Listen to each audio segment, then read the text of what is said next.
నెల్లూరు జిల్లా కావలి నియోజకవర్గంలో మచ్చలేని మనిషిగా అందరిలో కలిసిమెలిసి ఉండే సీనియర్ రాజకీయ నేతగా పేరు ప్రఖ్యాతులు పొందుతున్నారు అలహరి సుధాకర్ గారు. జనసేన పార్టీ ఆవిర్భావం నుండి కావలిలో పార్టీ కార్యాలయం ఏర్పాటు చేసుకొని ప్రజలతో మమేకమవుతూ అంచెలంచెలుగా ప్రజాదరణ పొందుతున్నారు అలహరి సుధాకర్ గారు. ఇది గమనించిన అధిష్టానం ఆయనకు కావలి నియోజకవర్గ ఇన్ఛార్జ్ బాధ్యతలు అప్పగించారు. అప్పటి నుండి ఎండనక వాననక కావలి నియోజకవర్గాన్ని సుడిగాలి పర్యటన చేసి అన్ని వర్గాలలో నాయకులను నియమించుకున్నారు సుధాకర్ గారు. కొన్ని కారణాల వలన నెల్లూరు జిల్లా జనసేన పార్టీ రద్దు చేసినా కూడా కావలి నియోజకవర్గాన్ని కాపు కాస్తూ జనసేన పార్టీ బలోపేతానికి తన వంతు కృషి చేస్తూ పార్టీ నాయకులు, కార్యకర్తలు, అభిమానులు చెల్లాచెదురు కాకుండా సమీకరణ చేసుకుంటూ ముందుకు కొనసాగుతున్నారు జనసేన పార్టీ సీనియర్ రాజకీయ నేత అలహరి సుధాకర్ గారు. జనసేన పార్టీ కావలి నియోజకవర్గ ఇన్ఛార్జిగా తన వంతు సహాయ సహకారాలు అందిస్తూ అందరితో మమేకమవుతూ అందరి మన్నలు పొందుతూ ఉమ్మడి ప్రభుత్వం అందించే ప్రతి అభివృద్ధి సంక్షేమ పథకాలను ప్రజలకు చేరవేయడం, ప్రజల యొక్క సమస్యల ప్రభుత్వ దృష్టికి వెనువెంటనే తీసుకెళ్లి పరిష్కరించే దిశగా ముందుకు వెళుతున్నారు అలహరి సుధాకర్ గారు. వారు అధిష్టాన నాయకులు, ఉప ముఖ్యమంత్రి వర్యులు కొణిదెల పవన్ కళ్యాణ్ గారి శస్త్రచికిత్స విజయవంతం కావాలని, ఆయన త్వరగా కోలుకొని ప్రజలకు ఎనలేని సేవలు అందించాలని అభిమానులు, కార్యకర్తలు, నాయకులతో కలిసి ఇన్ఛార్జ్ అలహరి సుధాకర్ గారు తిరుపతి వెంకన్న సన్నిధిలో 101 టెంకాయ దేవునికి సమర్పించుకొని మొక్కు చెల్లించారు.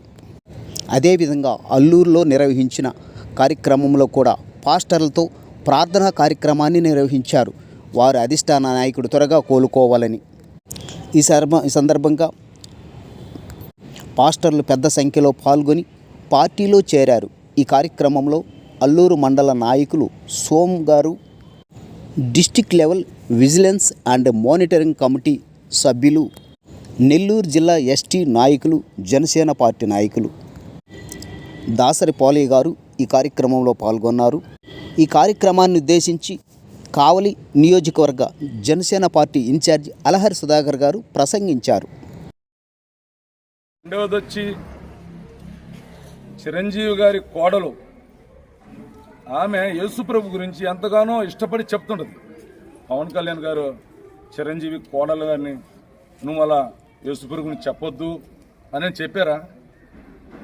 ఎందుకు చెప్పింది?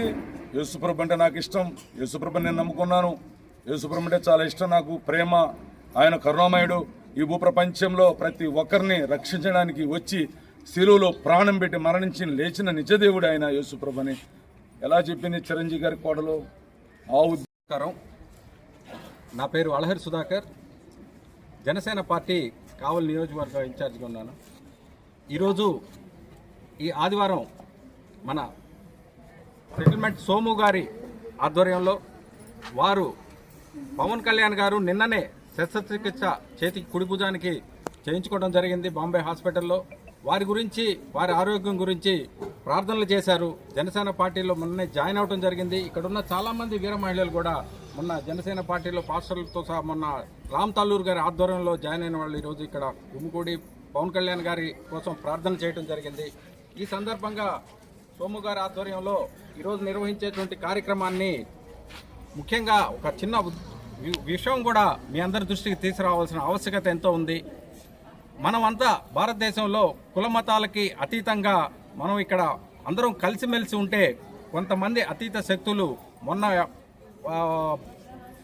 దళిత క్రిస్టియన్ సభ మహాసభ అని పెట్టేసి అక్కడ అందులో ఎవరో ఒక హిందూ చేత పవన్ కళ్యాణ్ గారిని తిట్టించే విధంగా మాట్లాడడం అనేది చాలా శోచనీయం. ఈ సందర్భంగా తెలిపేది ఏంటంటే ప్రతి ఒక్కరికి కుల మతాల మధ్య ద్వేషాలు సృష్టించే విధంగా అతను మాట్లాడటం మంచిది కాదు. అదే ఉద్దేశంతోనే ఇప్పుడు సోము గారు చాలా చక్కగా వివరించారు.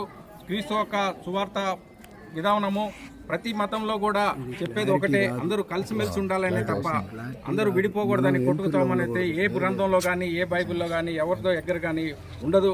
అదేవిధంగా అందరం కలిసిమెలిసి ఉండాలనేసి అది ఈ సందర్భంగా పవన్ కళ్యాణ్ గారు ఆయురారోగ్యంతో మళ్ళీ బాగా కోలుకొని త్వరగా బయటికి రావాలనేసి ఈ సందర్భంగా ఇక్కడ ప్రార్థన చేసినటువంటి సోము గారికి ధన్యవాదాలు తెలుపుకుంటూ ఇంతతో సెలవు తీసుకుంటున్నాను. జై హింద్, జై జనసేన. ఓకే.